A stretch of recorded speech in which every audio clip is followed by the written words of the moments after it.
Okay, next problem, cos 20 degrees into cos 40 degrees minus sin 5 degrees into sin 25 degrees which is equal to root 3 plus 1 by 4.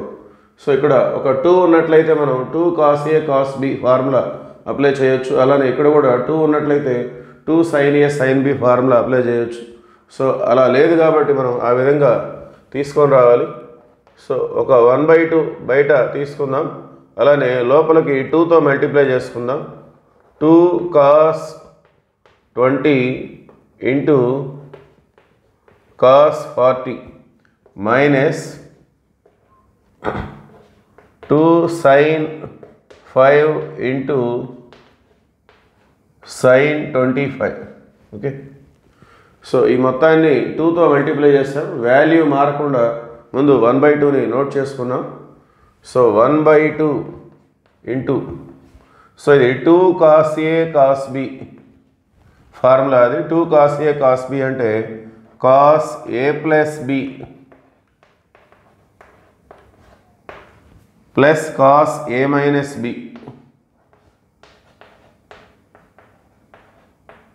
cos a plus b plus cos a minus b. So minus 2 sin a sin b formula వచ్చేసి, so దీన్ని మనం మళ్ళీ ఏ అనుకుందాం, ఇక్కడ b అనుకుందాం. 2 sin a sin b అంటే cos a minus b minus cos a plus b, cos a minus b, that means 5 minus 25 minus cos a plus b minus cos a plus b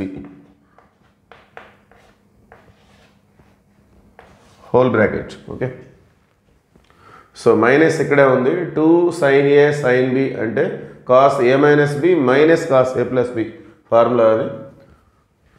so let us simplify this. cos 60, so cos 60 అంటే మనకి 1/2 plus cos minus 20, మరి cos minus theta అంటే plus cos theta కాబట్టి so it become cos 20 only. Since cos minus theta is equal to cos theta. Okay, so cos minus 20 become plus cos 20.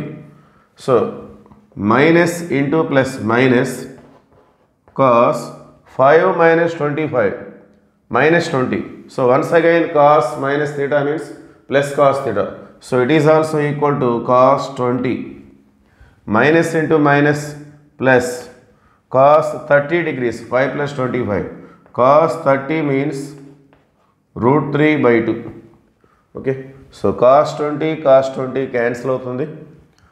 So 1/2 plus root 3/2, 2 అనేది LCM తీసుకున్నట్లయితే 1 plus root 3. So finally it is equal to 1 plus root 3/2, 2 is 4. Okay, which is our required answer. Thank you.